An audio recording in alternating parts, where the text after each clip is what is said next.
오늘 이 아침에 우리에게 주신 하나님의 말씀 출애굽기 7장 14절에서부터 25절까지의 말씀 우리 다 같이 한 목소리로 합독하시겠습니다. 시작. 여호와께서 모세에게 이르시되 바로의 마음이 완강하여 백성 보내기를 거절하는도다. 아침에 너는 바로에게로 가라. 보라, 그가 물 있는 곳으로 나오리니 너는 나일 강가에 서서 그를 맞으며 그 뱀되었던 지팡이를 손에 잡고 그에게 이르기를 히브리 사람의 하나님 여호와께서 나를 왕에게 보내어 이르시되 내 백성을 보내라. 그러면 그들이 광야에서 나를 섬길 것이니라 하였으나 이제까지 네가 듣지 아니하도다. 여호와가 이같이 이르노니 내가 이로 말미암아 나를 여호와인 줄 알리라. 볼지어다 내가 내 손의 지팡이로 나일강을 치면 그것이 피로 변하고 나일강의 고기가 죽고 그 물에서는 악취가 나리니 애굽 사람들이 그 강 물 마시기를 싫어하리라 하라. 여호와께서 또 모세에게 이르시되 아론에게 명령하기를 내 지팡이를 잡고 내 팔을 애굽의 물들과 강들과 운하와 못과 모든 호수 위에 내밀라 하라. 그것들이 피가 되리니 애굽 온 땅과 나무 그릇과 돌그릇 안에 모두 피가 있으리라. 모세와 아론이 여호와께서 명령하신 대로 행하여 바로와 그의 시나이 목전에서 지팡이를 들어 나일강을 치니 그 물이 다 피로 변하고 나일강의 고기가 죽고 그 물에서는 악취가 나니 애굽 사람들이 나일 강물을 마시지 못하며 애굽 온 땅에는 피가 있으나 애굽 요술사들도 자기들의 요술로 그와 같이 행함으로 바로의 마음이 완악하여 그들의 말을 듣지 아니하니 여호와의 말씀과 같더라. 바로가 돌이켜 궁으로 들어가고 그 일에 관심을 가지지도 아니하였고 애굽 사람들은 나일강 물을 마실 수 없으므로 나일강가를 두루 파서 마실 물을 구하였더라. 여호와께서 나일강을 치신 후 이레가 지나니라. 아멘. 하나님 아버지, 오늘은 마실 수 없는 강물이라는 제목으로 말씀을 나눕니다. 말씀을 통해서 우리 심령에, 각 사람의 심령에 성령님 함께해 주시고 역사해 주셔서 이 세상 그 누구보다 무엇보다 하나님만을 더욱 사랑하는 마음으로 주님을 예배하고 그 좋으신 하나님을 온 세상에 힘을 다해 증거하는 일에 존귀하게 쓰임받는 저희 모두가 되도록 축복해 주옵소서. 예수 그리스도 이름으로 기도합니다. 아멘. 수년 전 이스라엘을 방문했을 때 저는 이스라엘을 포함한 그 중동 지역 국가들이 이게 심각한 물 부족을 겪고 있다는 사실을 알게 됐습니다. 요단강을 사이에다 두고 요르단이 있고 또 이스라엘이 있고 또 북쪽에 또 시리아가 있잖아요. 특별히 이 물이 부족하다 보니까 이 요단강을 둘러싼 갈등이 심각해서 가끔씩 이 물을 찾기 위한 전쟁도 벌어집니다.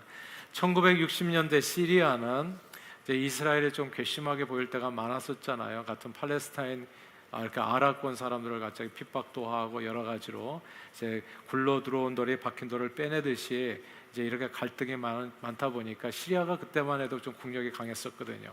그러니까 북쪽에 요르단 상류의 흐름을 갖다가 원래 그게 이스라엘 땅으로 내려가가지고 갈릴리 바다를 형성하고 이스라엘 사람들이 그 요단강을 타서 이제 뭐 이렇게 농산물도 재배하고 그러는데 괘씸하니까 그 상류 물길을 갖다 막을 생각을 한 거예요. 그래서 이스라엘로 흘러가는 물을 줄이려는 계획을 세웠습니다. 근데 이제 이스라엘이 누굽니까? 모사드가 또 얼마나 또 눈치 빨라요. 이 사실을 미리 다 감지하고 이스라엘은 선제 공격을 하죠. 이집트를 공격을 합니다. 그때 아랍권에서 크게 갈등이 벌어졌을 때 이집트를 공격하고, 그래서 그 비행기가 그대로 다시 날아가가지고 이스라엘로 날아간 게 아니라 골란 고원으로 들어갑니다. 골란 고원이 그 시리아 그리고 특별히 그곳에 요단강에 그 발원지가 있는 곳이거든요. 그래서 골란 고원을 갖다가 폭격하고 그것을 점령해서 요단 강물을 완전히 차지합니다. 이것이 1967년 벌어진 6.1 전쟁 제3차 중동 전쟁입니다. 이스라엘은 이 전쟁으로 이렇게 어렵게 지켜낸 이 물을 한 방울도 허투루 쓰지 않습니다. 특별한 농사법으로 거기 가면 정말 신기해요. 이렇게 뭐라 그럴까, 씨 있는 데다 거기다 물이 한 방울씩 한 방울씩 뭐 이렇게 떨어지는 그런 농사법이에요. 물을 이렇게 확 주는 게 아니라 그 나무 한 그루 한 그루마다 거기 뿌리에다가 이렇게 물을 주는 특별한 농사법으로 물 한 방울 한 방울을 아껴서 농사를 지어 오늘날, 놀랍게도 오늘날 이스라엘은 과일과 채소 그리고 꽃 등을 수출하는 농산물 수출국이 되었습니다. 대단한 일을 한 거예요. 이게 뭐 기적과 같은 일입니다. 물 없는 나라에서 이렇게 농산물 수출국이 되었다는 것은 엄청난 일입니다. 물이 얼마나 땅을 풍요롭게 하는지는 성리 순례를 한번 가보면, 자, 이스라엘과 유르다 등 여러 지역을 다녀보면 금방 알 수 있습니다. 물이 있는 곳에는 어디든지 푸른 생명이 넘쳐나고, 물이 없는 곳은 풀 한 포기도 제대로 자라지 못하는 광야가 됩니다. 물이 곧 생명이라는 것을 알게 됩니다. 그러므로 지구 밖에 요즘 우주 개발 같은 거 많이 하잖아요. 지구 밖 행성에서 생명체를 찾기 위해서 과학자들이 제일 먼저 찾는 게 사실은 물입니다. 왜냐하면 물이 있으면 생명체가 있을 가능성이 엄청나게 높은 거거든요. 지구상의 생명체가 탄생하는데 물이 가장 큰 역할을 했고, 생명체를 구성하는 물질 중에 가장 많은 비중을 차지하는 것이 물이기 때문입니다. 식물의 90%가 물이라는 거 아세요? 그리고 물고기의 85%가 물로 이루어졌고, 사람은 70%가 물입니다. 의학계는 보통 인간의 극한 생존 능력을 333 이론으로 설명하는데, 즉 평범한 사람이 공기를 3분 이상 접하지 못하면 목숨을 잃고, 그리고 3일 이상 물을 마시지 못하면 또 목숨을 잃고, 음식은 3개월 이상 먹지 않으면 죽는다 합니다. 이 음식보다도 사람의 목숨에 직결된 것이 이게 물입니다. 그래서 물은 인간의 몸 안에서 이제 영양소를 운반하고, 그다음에 노폐물을 배출하고, 체온을 조절하는 등 다양한 역할을 수행해서 생명 활동의 근원이 됩니다. 또한 강물과 같이 정말 많은 물을 공급해주면 그 강 주변 땅이 비옥하게 변합니다. 그래서 풍요로운 먹거리를 제공할 수 있게 되기 때문에 자연히 강 주변에는 사람들이 많이 모여 살게 되는 거죠. 그래서 서울이 어디에 있습니까? 한강변에 있는 거 아니겠어요? 미국도 보면 큰 강 중심으로 해가지고 큰 도시, 대도시들이 건설된 것. 뉴욕만 해도 이 맨하탄만 해도 이게 허슨 리버를 끼고 있잖아요. 그리고 워싱턴 DC도 포토맥 강을 끼고 있습니다.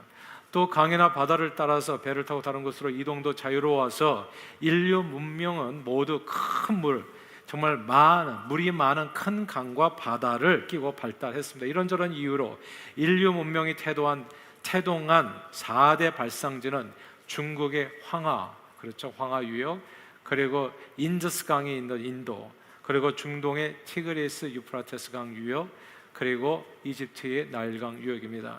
세상에서 가장 긴 강으로 유명한 이 나일강은 고대 이집트의 농업의 필수적인 요소였습니다. 이집트는 사실 사막 땅이에요. 가보면 압니다만은 이집트라는 나라 자체가 사막이에요, 그냥. 근데 사막인데 그 사막을 관통하면서 뭐가 나일강이 흘러요. 이 사막지대이기 때문에 1년에 강수량이 거의 없습니다. 비가 안 오는 나라입니다. 그러나 나일강은 매년 6월에서 9월 사이에 주기적으로 상류에서 내리는 폭우로 인해 가지고 범람을 합니다. 그래서 나일강 하류에 보면 거대한 삼각지를 갖다 형성하고 있죠. 그래서 이 나일강 주변과 나일강 하류에 건설된 이 어마어마하게, 이게 그냥 그 강물이 스스로 만들어낸 그런 농지의 풍부한 영양분을 그렇게 함유한 퇴적물이 많이 남아져서 이것을 가리켜서 그 사람들은 나일의 선물이라고 부르죠. 왜냐하면 이 나일강의 범람으로 형성된 이 옥토층에서, 그러니까 무엇이나 씨앗만 뿌리면 어마어마하게 거두게 되는 거예요. 이집트인들은 곡물과 채소 등 다양한 작물을 재배할 수 있기 때문에 이것을 나일의 선물이라고 부릅니다. 그리고 나일강은 그런 정도가 아니에요. 고대 이집트의 교통과 무역에도 중요한 역할을 했습니다. 옛날에는 사실 이렇게 오늘같이 도로가 발달하지 않아서 도로로 뭘 움직인다는 게 거의 불가능했던 겁니다. 근데 강이 있으면 가장 빠른 시간에 가장 많은 내용들을 갖다가, 그리고 그렇게 어렵지 않게 옮겨갈 수가 있는 거거든요. 그래서 이집트인들은 배를 이용해서 식량, 광물, 목재, 동물, 사람들을 운송했습니다. 그리고 나일강은 지중해와 홍해가 또 연결되어 있어서 외국과의 교류에도 도움을 주었던 거예요. 이렇게 나일강은 고대 이집트 문명의 절대적인 역할을 합니다. 나일강은 고대 이집트인들의 생활과 문화에 깊이 스며들어 있었고, 그들의 정체성과 세계관을 형성하는 데도 지대한 영향을 끼칩니다. 나일강은 그래서 나일강이 이집트고 이집트가 나일강이요, 나일강은 이집트의 생명생물이었고 축복의 근원이었던 겁니다. 그러므로 나일강이 저들의 생존에 얼마나 소중한 존재인가를 알았던 고대 이집트인들은 나일강을 갖다 애지중지하는 거죠. 가장 소중한 인생의 넘버원이 뭐예요? 나일강인 거예요. 이 나일강을 신성한 강으로 여기고 이 강과 관련된 여러 우상들을 만들어서 숭배했었던 겁니다. 그러니까 강 신들이 많았던 거예요. 예를 들어서 하피라는 신은 날강의 신인데 범람을 조절하는 역할을 했던 겁니다. 너무 범람하지 않도록 좀 수위를 조정해 주십시오. 그럼 하피 앞에 와서 비는 겁니다. 오시리스라고 하는 신은 죽음과 재생의 신으로서 범람과 작물의 성장을 상징했습니다. 그리고 이집트인들은 나일강 주변에 또 다른 수많은 신전과 무덤을 건설했습니다. 자, 이렇게 나일강 없는 이집트는 상상도 할 수 없어요. 이집트는 1년 12달 비가 거의 오지 않는 사막지대이기 때문에 나일강이 없었다면, 만약에 나일강이 없었다면 뭐 세계 4대 문명 발상지가 되기는커녕 사람들조차 살 수 없는 땅이 그게 이집트인 거거든요. 이 나일강에 대한 설명이 오늘 본문 얘기합니다. 오늘 본문은 모세와 아론이 전한 하나님의 말씀을 듣지 않은 애굽왕 바로에게 내린 첫 번째 재앙이에요. 10가지 재앙 중에서 첫 번째 재앙인데, 그 첫 번째 재앙이 나일강이 피로 변해서 마실 수 없는 물이 되는 재앙이었습니다. 나일강물이 피로 변한 일은 애굽인들에게는 진짜 너무나 큰 충격적인 사건이 아닐 수 없어요. 왜냐하면 이 사건은 마치 저들이 의지하고 있었던 어떤 대들보가 무너져 내리는 것과 같은 사건이었거든요. 그러니까 나일강과 이집트인들은 뭐 뗄래야 뗄 수 없는, 나일강이 없으면 저들은 망하는 거예요. 없는 거예요. 이집트인이 있다면 나일강이 있는 거고, 근데 저들이 정체 쓴 것 같은 나일강이 마실 수 없는 물이 돼버린 거예요. 그러니까 받았던 충격이 이루 말할 수가 없었던 겁니다. 그런데 이 사건을 통해서 우리는 하나님께서 주시는 메시지가 있다는 것을 알게 돼요. 크게 두 가지를 하나님께서 이 일을 통해서 이 당시의 이집트인들뿐만 아니라 이 당시의 이스라엘 백성들뿐만 아니라 저와 여러분들에게 주시는 아주 소중한 메시지가 있는 거예요. 크게 두 가지만 한번 생각해 보면, 첫째는 뭐냐면, 우리가 남에게 무엇인가 자랑할 만한 것인가를 갖고 있다면, 무엇이나 가지고 있다면 이 사람들에게는 나일강이고 우리에게는 뭐 다른 것이 될 수도 있겠죠. 나일강과 같이 내 이 사막 같은 인생에 뭔가 하나님께서 주신 뭔가 뭐 선물과 같은 뭐 자랑할 만한 것이 있다면 그것은 사실 내 것이 아니었다는 것, 모두가 다 하나님께서 주신 선물이라는 점을 주님께서는 분명히 하기를 원하셨던, 우리가 다 알기를 원했던 겁니다. 오늘 본문 20절 같이 한번 읽어보겠습니다. 7장 20절 같이 한번 읽어볼까요? 시작. 모세와 아론이 여호와께서 명령하신 대로 행하여 바로와 그의 신하의 목전에서 지팡이를 들어 나일강을 치니 그 물이 다 피로 변하고. 아멘. 여기에서 이게 지팡이가 하나님의 지팡이거든요. 하나님의 지팡이를 들어서 나일강을 치니까 그 물이 다 피로 변했다. 이 구절을 주목해야 됩니다. 나일강이 물이 되게도 하시고 나일강을 피로 변하게 하시는 분이 누구라고요? 저와 여러분들에게는 그 하나님 여호와. 인간 생명 유지에 절대적으로 필요한 것이 뭐라고 했어요? 그 물이라고 했거든요. 근데 이 물을 주시기도 하는 분도 여호와시요 가져가시기도 하는 분도 여호와시라는 거, 이게 욥기서 1장에 나오는 얘기거든요. 우리가 생각할 때 내 자식은 내 자식인 줄 알아요. 내가 가지고 있는 직장, 내가 가지고 있는 사업체, 내가 이렇게 내 몸이 가지고 있는 건강, 이것이 내 것인 줄 착각하고 살 때가 많은데 그것이 아니라는 거예요. 그게 주신 분도 누구? 여호와. 가져가시는 분도 여호와. 욥이 한순간에 자기가 가지고 있었던 아이들을 다 잃어버려서 재물을 다 잃어버려서 알고 보니까 그것이 하나님께서 주셨다는 것을 깨닫는 겁니다. 이게 다 내가 잘해가지고 벌고 내가 잘해서 이렇게 가정을 이끌고 지금까지 잘 산 것이 아니라 사막 같은 내 인생에 하나님께서 주신 선물이었다는 것, 주신 분도 하나님이요 가져가신 분도 하나님이라는 것을 깨닫게 해주는 것이 나일강이 물이 됐다가 피가 됐다, 이런 역사인 겁니다. 그러므로 이 말씀은 성경의 하나님만이 나일강을 포함한 온 세상 만물의 창조주요 참 주인이라는 뜻으로 우리는 이해할 수 있습니다. 사실 나일강은 이집트 사람들이 만든 게 아닙니다. 태초로부터 그 강은 이집트를 관통하여 흐르도록 하나님께서 온통 사막인 이집트에 주신 선물이었어요. 우리도 마찬가지예요. 우리가 공수래 공수고 인생에서 뭐 가지고 있는 게 사실은 내 것이 아무것도 아닌 거예요. 사막 같은 인생에서 아무것도 없는 인생에 하나님께서 나일강 부어주시는 것처럼 우리가 무슨 노력해가지고 부모를 가진 게 아니거든요. 그런 내용들이 우리에게도 어마어마하게 많은 겁니다. 그러나 이집트인들은 나일강을 그들에게 선물로 주신 분이 계시다는 사실을 몰랐습니다. 잊었을까요? 몰랐어요. 저들은 나일강이 자기에게 준 그 풍요로움을 나일의 선물로 자랑했지만, 그래서 그 강을 신으로 섬기려 했을 뿐이지 이집트라고 하는 사막 가운데 그 강물을 주신 분이 하나님이라는 것을 몰랐어요. 그 하나님을 믿지도 않았고, 선물을 너무 즐기느라고, 내게 있는 건강을 즐기느라고, 내게 이렇게 있는 물질을 즐기느라고, 그걸 다 주신 그 하나님을, 선물을 주신 분을 잊어버렸다는 말씀입니다. 우리는 종종 하나님께서 우리에게 주신 선물을 우리 자신의 것인 양 착각해서 그 선물을 주시는 하나님을 잊어버릴 때가 있어요. 하나님께서 우리 각 사람에게 선물을 주셨는데, 사실 가장 큰 선물은 제가 보니까 사람이더라고요. 부모를 선물로 주셨어요. 근데 우리는 부모에게 감사할 줄은 아는데 그 부모를 주시는 하나님에 대해서 하나님을 잊어버릴 때가 종종 있어요. 그리고 부부도 생각해보면 하나님께서 주신 선물이에요. 그냥 이 사람이 나를 언제 봤다고 나를 사랑해줘서 밥을 해주고, 또 이 사람이 나를 언제 봤다고 또 돈 버는 거 같이 또 모아가지고 내 옷도 사주고 그러냔 말이에요. 이건 기적과 같은 일이거든요. 그래서 성경에 그렇게 나와요. 정말 아내를 얻는 자는 여호와께 복을 받은 자라고, 하나님께서 그 여인을 붙여준 거거든요. 근데 그런 생각을 못해요. 내 사막 같은 내 인생에 온 하나님께서 주신 위대한 선물이거든요. 부모와 부부, 그리고 형제들, 자녀, 가족이라고 하는 어마어마한 선물을 하나님께서 주셨다고요. 건강과 지능과 재능과 힘과 물질을 주셨습니다. 그리고 나를 돕는 사람들과 환경을 선물로 주셨어요. 이거 다 내가 노력해서 얻은 것 아니거든요. 공수의 공수가 사막 같은 인생에서 우리에게 무엇이나 주어져 있다면, 붐! 하고 뭔가 강물이 내 인생에도 흐르고 있다면 그것은 우리 자신들의 것이 아니라 하나님의 은혜로 우리에게 주어진 것입니다. 이 사실을 다윗이 깨달아요. 다윗이. 그래서 자기도 모르게 이렇게 역대상 29장에서 고백을 해요. 여호와여, 위대하심과 권능과 영광과 승리와 위엄이 다 주께 있사오니 이 천지에 있는 것이 다 주의 것이로소이다.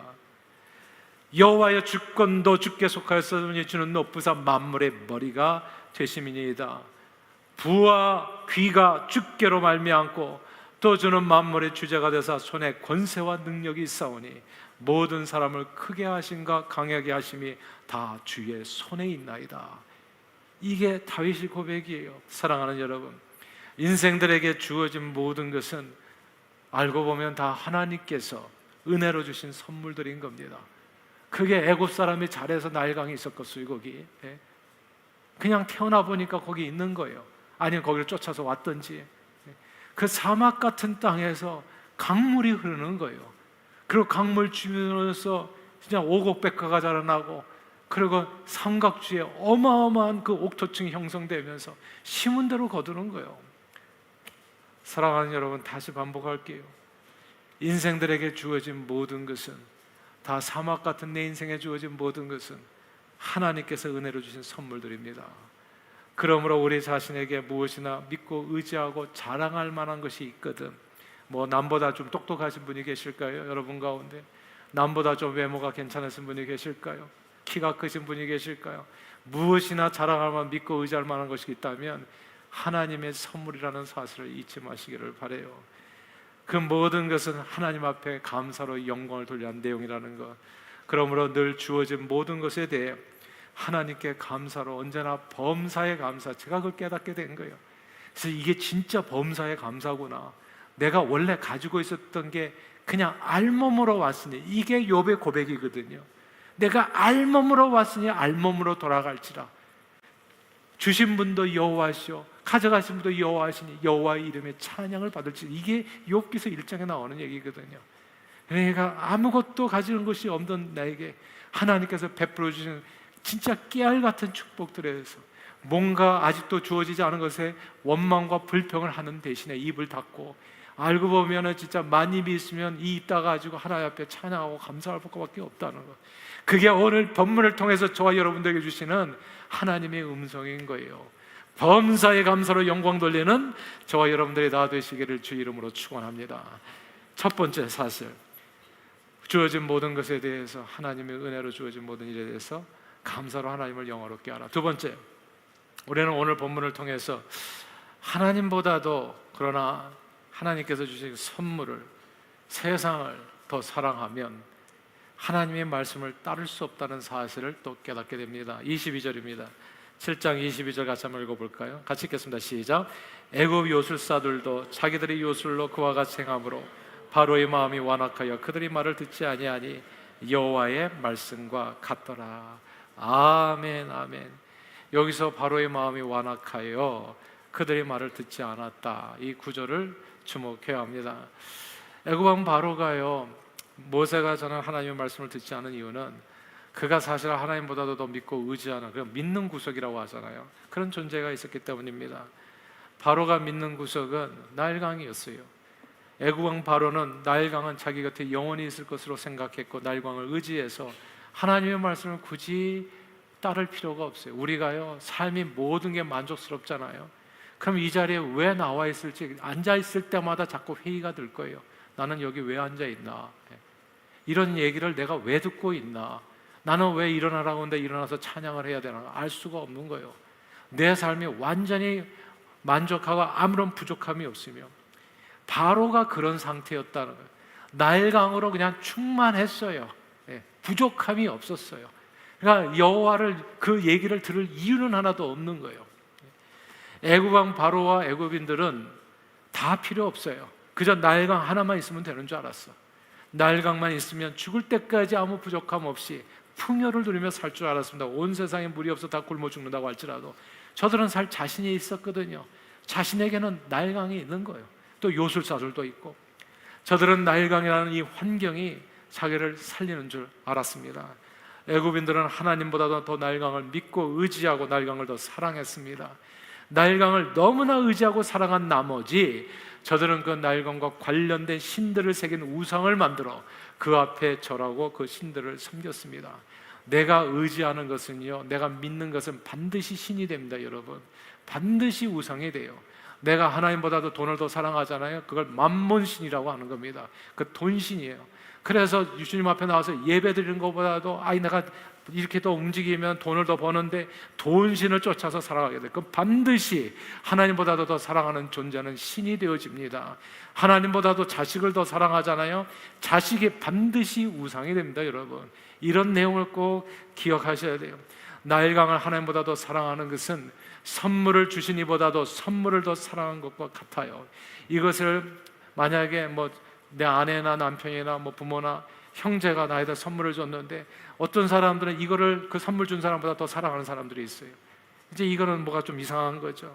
그리고 하나님이 외의 것들을 하나님보다 더 사랑하게 되면 그 대상은 반드시 우상이 됩니다. 그래서 우상에 대해서 그 섬기는 자의 삶을 망하게 해요. 사실 그 옛날에 애굽 왕 바로를 세계적인 왕이 되게 만든 것은 나일강 때문이었습니다. 나일강이 아니었다면 바로도 없어요. 무슨 삼각주가 있고 무슨 풍요로움이 있고 무슨 국력이 있었겠어요? 무슨 문화가 발전할 수 있었겠어요? 나일강이 없으면 바로가 없어요. 나일강은 바로가 가장 믿고 의지했었던 우상이었던 거예요. 나일강이 주는 풍요로움을 믿고 의지하는 동안에 바로는 하나님을 믿을 필요가 없어요. 제대로 듣고 순종할 수 없었습니다. 계속 마음이 완고한 거예요. 내가 지금 이렇게 잘 사는데 무슨 누구 말을 듣는단 말인가. 놀라운 사실은요, 우리가 믿고 의지하는 것들이 때로 하나님의 말씀을 가장 방해하는 내용이 될 수 있다는 점입니다. 우리가 믿고 의지하는 것들이 하나님께 나아가는 길을 방해할 수 있어요. 우리의 지능과 재주와 힘과 건강과 젊음과 외모, 그리고 능력과 많은 재물이 하나님을 따르는 길을 막을 수 있습니다. 신약 성경 복음서에 보면요, 한 관리가 예수님께 나와 선한 선생님이 어떻게 해야 영생을 얻을 수 있습니까? 이렇게 여쭙는 내용이 나옵니다. 그때 예수님은 가진 재물을, 네가 가진 재물을 다 팔아 가난한 자에 주고 너는 나를 따르라, 이렇게 말씀하시죠. 그러자 그 젊은 청년이었나요? 재물이 많은 거로 슬픈 기색을 띠고 근심하며 예수를 떠났다 했습니다. 그때 예수님이 뭐라고 하셨습니까? 부자가 하늘나라에 들어가는 것이 마치 약대가 바늘길을 통과하는 것만큼 어렵다 말씀하셨잖아요. 성경은 돈을 사랑함이, 돈이 필요 없는 게 아닙니다. 돈을 이용해야 되는데 돈을 이용하는 게 아니라 돈을 사랑하는 사람들이 있어요. 돈을 하나님보다도, 돈을 하나님보다도 더 사랑하는 것이 일만하게 뿌리가 된다 말씀했습니다. 하나님보다도 재물을 더 사랑하게 되면 하나님과 재물을 동시에 겸할 수 없는데 하나님보다도 재물을 사랑하게 되면 재물이 우상이 되는 겁니다. 그러면 말씀에 순종하여 영생에 이르는 길을 막을 수 있습니다. 구약 성경에 사울왕이 그랬었어요. 아멜렉과의 전투가 벌어졌을 때 사무엘 선지자를 통해서 네가 전쟁에서 승리하게 되면 정말 큰 부자가 될 텐데 그 부를 의지하지 마라. 너는 그걸 다 나눠줘라. 다 포기해라. 전리품을 하나도 챙기지 말라. 하나님께서 주신 명령이었어요. 근데 사울왕은 아말렉과의 전투에서 승리한 후에 적들에서 빼앗은 그 양들과 소들을 보니까 너무나 아까운 생각이 든 거예요. 재물이 너무나 아까운 거예요. 재물에 그냥 이렇게 마음을 빼앗기고 나니까 누가 안 보여요? 하나님의 말씀이 안 보이는 겁니다. 사랑하는 여러분, 재물의 마음을 빼앗기고 하나님 주신 선물의 마음을 빼앗기면 하나님을 보는 그 영안의 눈이 어두워진다는 것을 꼭 기억하실 수 있게 되기를 바라요. 성경은 탐심은 우상 숭배라 했습니다. 재물을 하나님보다도 더 사랑하면 하나님의 말씀을 따를 수가 없어요. 재물뿐만 아니라 우리가 자랑스럽게 생각하고 믿고 의지하는 것들은 무엇이나 주님을 따르는 길을 어렵게 할 수 있습니다. 심지어는요, 사랑하는 가족들이 주님과의 관계를 방해할 수도 있어요. 예수님께서 공생의 초기에 복음을 전하면서 귀신을 쫓아내니까 서기관들이 저가 귀신의 왕을 힘입어서 귀신들을 쫓아낸다고 말하면서 예수가 미쳤다는 소문을 냅니다. He's got insane, got crazy. 이제 이렇게 소문을 낸 거예요. 이제 그 말을 듣고 예수님의 어머니와 동생들이 정말 걱정스러운 마음이 된 거예요. 내 아들이 밖에 나가서 돌아다니더니 미쳤나 보다 해가지고 예수님께서 사역하시는 곳에 와서 밖에서 기다리면서 이제 이게 일이 끝나면 예수님을 집으로 데려가려고 하니까 이제 제자들이 얘기하는 거예요. 어머니하고 형제들이 밖에서 기다린다. 그때 예수님께서 하신 말씀이 누가 내 어머니며 내 동생들이냐 하면서 누구든지 하나님의 뜻대로 행하는 자가 내 형제 자매 어머니라 이렇게 답을 하셨어요. 또 예수님께서는 사람이 원수가 자기 집안 식구일 수 있다 말씀하시면서 아버지나 어머니를 나보다 더 사랑하는 자는 내게 합당치 아니하고 아들이나 딸을 나보다 더 사랑하는 자도 내게 합당치 아니하다 말씀했습니다. 아버지, 어머니 그리고 아들과 딸은 모두 우리 각 사람을 위해서 하나님께서 주신 이보다 더한 축복은 없어요. 위대한 선물입니다. 정말 사막 같은 인생길에 오아시스 같은 존재가 가족이에요. 진짜 가족이 없으면 행복은 없는 거예요. 그러니까 가족만큼 정말 하나님께서 주신 축복이 없어요. 근데 이게 선물이라는 사실을 절대 잊어서는 안 됩니다. 그게 전부가 아니에요. 세상 사람들은 그게 전부라고요. 가족이 전부, 가족을 위해서 산다고 해요. 가족이 진짜 오아시스예요. 사막 같은 그 이집트의 주 나일강 같은 존재, 그게 가족이에요 사실. 그런데 그 선물을 주신 이보다 더 사랑하면 그 선물이 하나님 앞에 우상이 되는 겁니다. 여러분, 제가 그래서 아이들을 자꾸 만지면 만질수록 망가진다는 얘기를 하는 거예요. 아이들에게 어렸을 때부터 가르쳐줘야 될 것은 두 가지밖에 없어요. 십계명 쫙 적어놓고요, 하나님 외에 다른 신을 섬기는 건 없어요. 예배는 타협하는 게 아닙니다. 주일 성수는 타협하는 게 아니에요. 목숨을 걸게 만들어야 돼요. 하나님 없으면 나일강이 없는 거예요, 여러분. 근데 나일강 붙들고 하나님을 잃어버리겠냐고요. 그런 사람이 바로라고 얘기하는 거예요. 바로. 그러니까 이게 그걸 가르쳐줘. 그 다음에 두 번째는 부모 공경하는 거. 그게 신앙교육의 전부예요. 간단하게 말하면. 그러면 그 아이는 무조건 성공해요. 하나님을 알고 하나님께서 보내신 선물인 부모를 아는 사람은 어디다 내다도 그 사람은 하나님께서 축복하세요. 그의 앞길을 열어주시는 겁니다. 우리가 믿고 의지하고 살아가는 것이 무엇이든지 하나님보다도 더 믿고 의지하고 살아가는 것은 얼마든지 하나님의 말씀을 듣고 순종하지 못하게 방해하는 것들이 될 수 있다는 거. 내게 주어진 그 축복은 너무너무 감사하죠. 하나님 앞에 감사로 하나님 앞에 영광을 돌려야 되는데 그게 선물이라는 거. 하나님과는 컴퓨터 할 수 있는 게 아니라. 그래서 크고 첫째 되는 계명이 뭐예요? 하나님을 살아가는 거라는 걸, 이거 잊어서는 안 돼요. 오늘 찬양 너무 감사해요. 예수님만을 더욱 사랑하는 이 귀한 찬양, 예수보다도 귀한 것을 비할 데가 없는 것, 이게 심령에 와 있어야 돼. 그래야 이 모든 것을 더해주세요. 근데 이걸 아이를 먼저 해가지고 애지중지 자꾸 그렇게 하나님보다도 앞세우시면 반드시 제가 진짜 100% 얘기해 줄 수 있어요. 그 아이를 잃어버리실 거예요. 반드시 잃어버립니다. 하나님을 먼저 앞에다 두시고 그 다음에 나머지를 감사하시면서 사세요.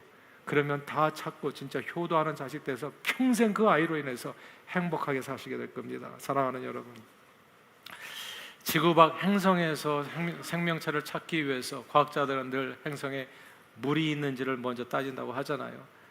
물은 지구상에서 생명체가 탄생하는 데 가장 큰 역할을 했고, 생명체를 구성하는 물질 중 가장 비중을 많이 차지하기 때문에 물이 있는 곳에는 푸른 생명이 넘치게 되고, 물이 없는 곳은 풀 한 폭이 자라지 못하는 황량한 사막이 되어가 물은 생명입니다. 그런데 이 나일강에 비유해서 주님이 주시는 말씀 딴 게 아니에요. 너 물이 소중한 거 알지? 우리에게 하시는 말씀이에요. 물 소중한 거 알잖아요. 물이 없으면 좋아요.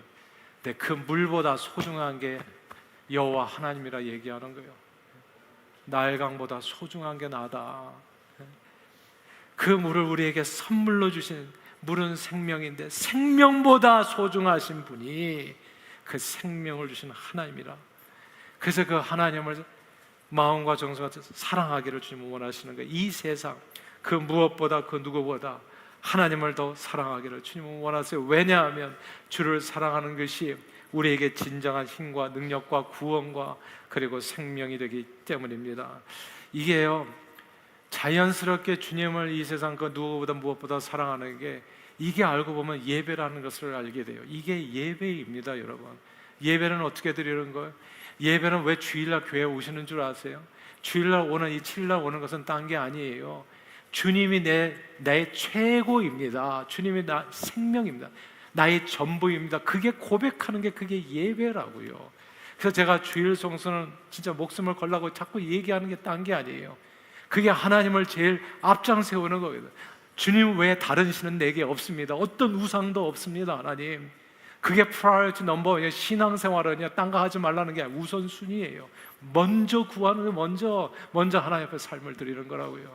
1년 12달 딱 잡아놓고서 항상 이렇게 하시는 분들이 있어요. 너무 감사하지 않아요? 우리가 11월 달에 가면 이렇게 내년도 선교표가 딱 나오면 내 인생의 프라이어티 넘버 1 선교를 먼저 잡아놓고 내 인생을 나머지를 맞추는 사람들이 있어요. 인생을, 그리고 11조를 먼저 드리고 나서 나머지 밥 먹고 사는 것을 하는 사람들이 있어요. 중요한 것은 예배가 그것이라는 거예요. 하나님을 무엇과도 그 누구와도 바꾸지 않겠다. 주님 외에 더 비할 것은 없다. 이 세상 즐거움, 행복도 예수보다도 귀한 것은 없다고 고백하는 것이 그게 예배라는 것. 그게 요한복음 4장에 나옵니다, 여러분. 예수님께서 사마리아 땅을 지나가시다가 수가성에 있는 한 우물가에서 있었어요. 이게 참 흥미로워요. 그래서 한 여인을 만나서 사마리아 여인에게 말을 하죠. 이 우물물을 마시는 자마다 다시 목마르려니와 내가 주는 물을 마시는 이는 영원히 목마르지 아니하리니 내가 주는 물은 그 속에서 영생하도록 솟아나는 샘물이 되리라 말씀하셨습니다. 옛날의 우물물이 무엇입니까? 이게 애굽에서의 나일강 같은 게 여기 사마리아 땅에서는 그게 우물물인 거예요.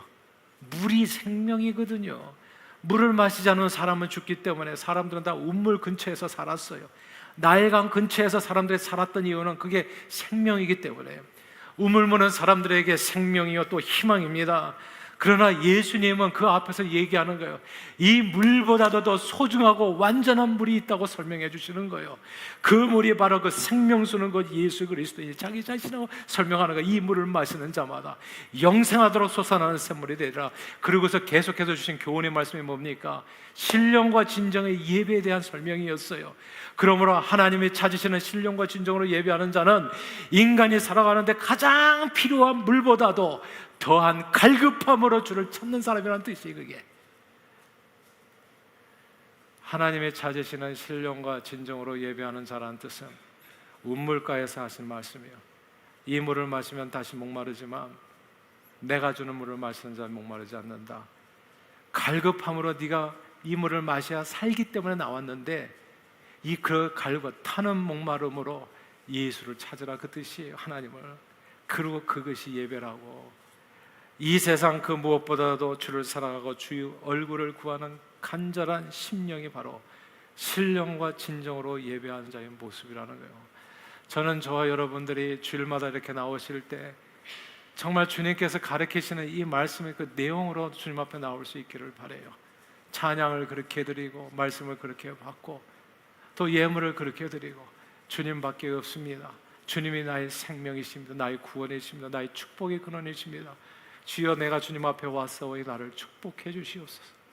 내가 나의 강을 의지하지 아니하고 우물물을 의지하지 아니하고 주님만이 내 안에서 영원하도록 솟아나는 샘물임을 내가 의지하고 예수의 이름을 부르오니 주여, 오늘 이 시간 나를 축복해 주시옵소서.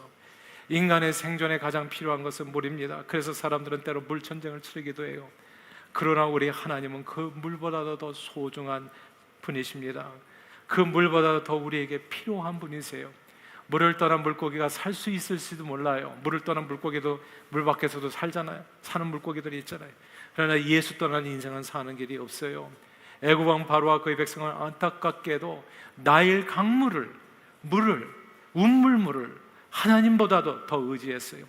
세상에서 주는 풍요로움을 하나님보다도 더 사랑했습니다. 그러다 보니까 하나님의 말씀이 들리지를 않는 거예요. 따르지를 않았어요. 그러자 저들은 자기들에게 주어진 그 강물이 피가 되는 재앙을 입게 됩니다.